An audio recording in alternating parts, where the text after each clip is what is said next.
ఖమ్మం పట్టణానికి సమీపంలో ఉన్న వెలుగుమట్లలో జరిగినటువంటి విధ్వంసం, ఆ భూదాన భూములు అనే చెప్పబడుతున్న భూముల్లో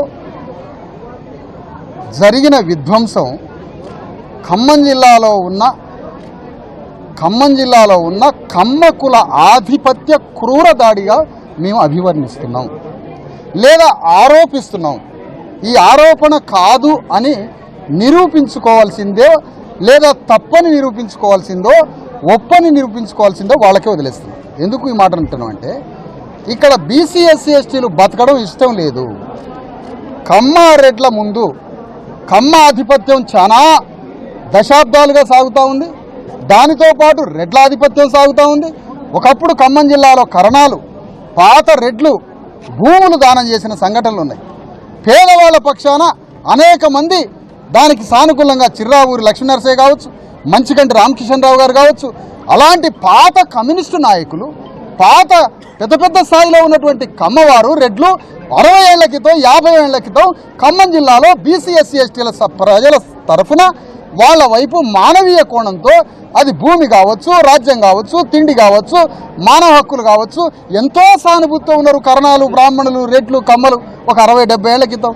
కానీ ఇప్పుడు ఏం పుట్టిందో 50 ఏళ్ల నుంచి 60 ఏళ్ల నుంచి ఖమ్మం జిల్లాలో ఉన్న కమ్మ రెడ్ల ఆధిపత్యం కింద ఖమ్మం జిల్లా బీసీ ఎస్సీ ఎస్టీలు నలిగిపోయి రక్తం చిందిస్తున్నారు. దానికి పరాకాష్ట రూపమే కమ్మ కులం యొక్క పరాకాష్ట దాడి యొక్క అంతిమ రూపమే వెలుగుమట్ల భూముల మీద, భూదాన భూముల్లో నివసిస్తున్న బీసీ ఎస్సీ ఎస్టీల మీద జరిగిన దాడిగా మేము అభివర్ణిస్తున్నాం. ఇందులో నేనేమంటున్నానంటే, CPM party, CPI party, ML party వీళ్ళు గత 70 ఏళ్ల నుంచి పేదల పక్షాన పోరాడుతున్నాం అంటున్నారు. మేము కరెక్టే అంటున్నాం, తప్పనట్లే. కానీ పేదల పక్షాన పోరాడితే మీ ఎర్ర జెండాలు, మీ యుద్ధం ఇక్కడ అదృశ్యం ఎందుకు అయిపోయింది? డిసపియర్ ఎందుకు అయిపోయింది? ఇక్కడ అది తుమ్మల నాగేశ్వర ఆదేశాలతోట, లేతే కమ్మరాజ్యం యొక్క వెలుగుని చూడాలని మేము ఆరోపిస్తున్నాం.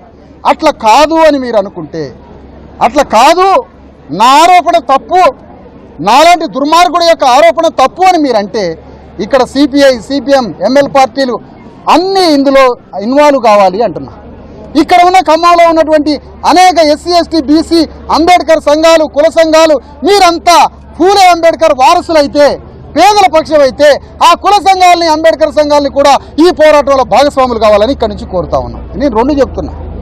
అంతిమంగా మేము చెప్పేది ఏంటంటే, ఈ సమస్య పరిష్కారానికి నా ఒక్కడి శక్తి సరిపోదు, ఈ పేదల శక్తి సరిపోదు. మేమేం చేయాలనుకుంటున్నామంటే, ఈ సమస్య నేను ఏదో విజిటింగ్గా వచ్చి పోయేటువంటి కాదు.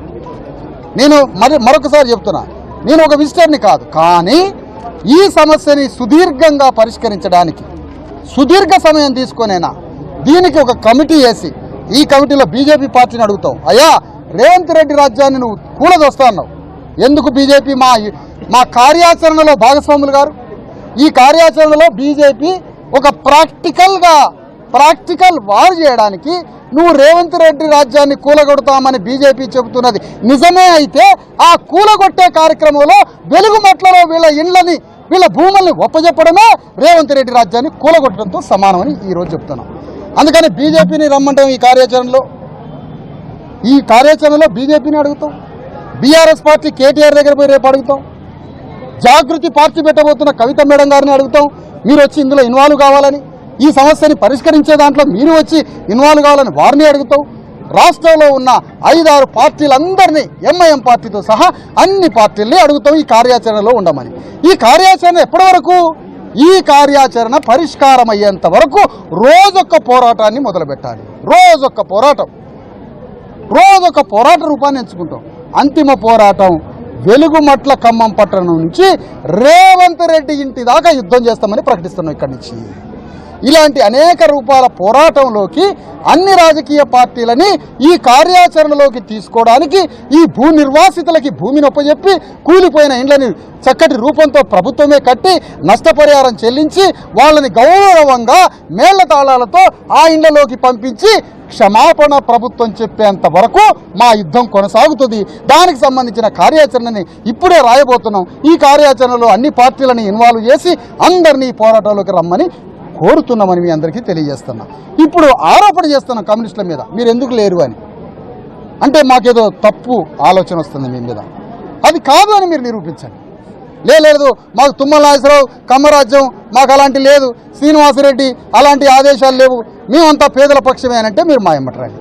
ఇక మరొక మూగ హంతకుడు, మౌన హంతకుడు, నరమేధం జరిగి బీసీ ఎస్సీ ఎస్టీల రక్తం ఏరులై పారి చనిపోతున్న నోరు తెరవని మూగ హంతకుడు, మాదిగల ఓట్లని 50,000 ఓట్లని అట్లా మింగి పారేసి మధ్యలో బీసీ ఎస్సీ ఎస్టీలని సమాధి చేసి ఏ హక్కులు లేకుండా తన కళ్యాణం కోసం తిరుగుతూ లోక కళ్యాణాన్ని హత్య చేస్తున్న మూగ హంతకుడే మల్లు భట్టి విక్రమార్క. అతను మా వర్గాల పక్షాన ఎందుకు రావడం లేదు?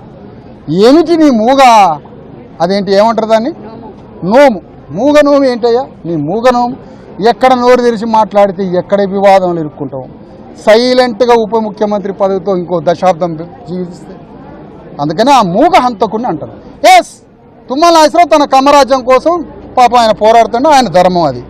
ఎస్, శ్రీనివాసరెడ్డి తన రెడ్డి రాజ్యం కోసం పోరాడుతుండే, పాపం ఆయన ధర్మం. మల్లు భట్టి విక్రమార్క ధర్మం ఏంటయ్యా?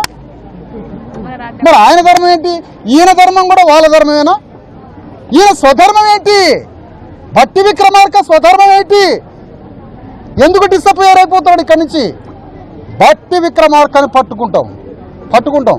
పాప 2 రోజులు పెళ్లి అడవుల్లో ఉన్నాడేమో పట్టుకుంటాం.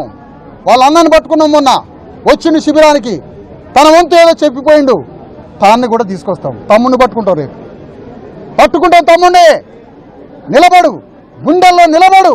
బీసీ ఎస్సీ ఎస్టీల తరఫున మల్లు భట్టి విక్రమార్క నిలబడి మా తరఫున యుద్ధం చేస్తే నా కొడుకు నీకు టికెట్ చెప్పని మేము గెలిపించుకుంటారా? మా తరఫునరా?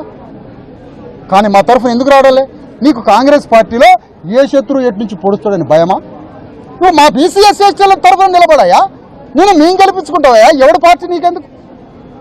అందుకని ఈ సందర్భంగా చాలా వివేకంతో, మానవీయ కోణంతో, ఈ ప్రజల తరఫున విజ్ఞతతో బీసీ ఎస్సీ ఎస్టీలకు సంబంధించిన అణగారిన శ్రామిక వర్గం తరఫున మీరు రండి అని కమ్యూనిస్టులని, అన్ని కమ్యూనిస్టు పార్టీలని, బీజేపీని, బీఆర్ఎస్ని, కాంగ్రెస్లో పార్టీలో ఉన్నటువంటి మానవతావాదుల్ని, బీసీ ఎస్సీ ఎస్టీ సంఘాలని, అంబేద్కర్ సంఘాలని అందరూ రండి. నా నాయకత్వం, ఇంకోటి నాయకత్వం అందరం కలిసే పోరాటం చేసి వాళ్ళని వాళ్ళ ఇళ్లలోకి పంపించేంత వరకు మనం యుద్ధం చేద్దామని మీ ద్వారా వాళ్ళందరినీ విజ్ఞప్తి చేస్తాం. ఆత్మగౌరవ గృహం అది, ఆత్మగౌరవ గృహం వాళ్ళు కట్టుకున్నది. ఆత్మగౌరవాన్ని ఇల్లు కూలగొట్టి ఏదో సామెత చెప్పినట్టే ఉంది. వాళ్ళ ఊర్లో నీకు ఇందిరమ్మ ఇల్లు ఇస్తా, వాళ్ళ ఈ ఊర్లో ఇందిరమ్మ ఇచ్చేది, వానికి ఇందిరమ్మ ఇల్లు ఇస్తాం మేమే. తలా 150 ఇచ్చి వాళ్ళకి ఇందిరమ్మ ఇల్లు ఇస్తాం. తుమ్మల నాగేశ్వరరావుకి ఇంకోటికి మేమే కట్టిస్తాం. ఇందిరమ్మ అట, ఇందిరమ్మ మళ్ళీ అమ్మ బానిసత్వం ఇక్కడ. ఇందిరమ్మ ఇల్లు ఆనించి తెచ్చిచ్చింది. మేమందరం తాగి ట్యాక్సులు కడితే, మేమందరం ఉప్పు కూరగాయలు కొంటే ఆ ట్యాక్స్ డబ్బులతోటి మాకు ఇచ్చిన డబ్బులు ఇందిరమ్మ ఇల్లా? అమ్మ అట, అమ్మ ఇందిరా అంటే అయిపోయా. అమ్మ ఏంటి? ఎక్కడ కట్టిస్తామని కూడా చెప్పలేదు కదండి. అసలు ఎక్కడ కట్టించినా అవుతండి, మాట కూడా చెప్పట్లే. ఎక్కడ అదే ఒక బోగస్ మాట. ఆ మాటతో ఈ జనం అంతా పిచ్చోళ్ళే ఉరకాలి, మనం నిలిపెట్టాలి. నాయకులు అవసరమైతే నాయకుల మీదకి ఉసుగొలపాలి. ఇవన్నీ జరుగుతాయి. అందుకని ఎవరు వాళ్ళు పేరు యాక్చువల్గా వాళ్ళ ఐటమ్ సాంగ్లు, వాళ్ళ ఐటమ్ సాంగ్లు అంటారు మా. ఓకే, వాళ్ళ ఐటమ్ సాంగ్లు, మా పేరు ఆర్టిస్టులు కాదు. మేము ఉద్యమకారులం మేము ప్రజల తరఫున పోరాడే ఉద్యమకారులు. చూడండి కార్యాచరణ. దీంట్లో భాగస్వాములు, జర్నలిస్టులంతా భాగస్వాములు కావాలని, జర్నలిస్టులు అనేక పోరాటాల్లో పాల్గొని అనేక విప్లవాలకు పునాది రాయేసిన జర్నలిస్టులు ఉన్నారు. ఖమ్మం జిల్లా జర్నలిస్టులు కూడా ఎంతో మంచి సహృదయులు కాబట్టి దీంట్లో పాల్గొనాలని కోరుతున్నా. ఈ పోరాటం ఒక కార్యాచరణ రూపొందించి పోరాడతామని మీ అందరికీ తెలియజేస్తూ, మరి ఈ రోజు సాయంత్రానికి కానీ రేపు కానీ మా కార్యాచరణ మీకు తెలుసుకుని తెలియజేస్తాం.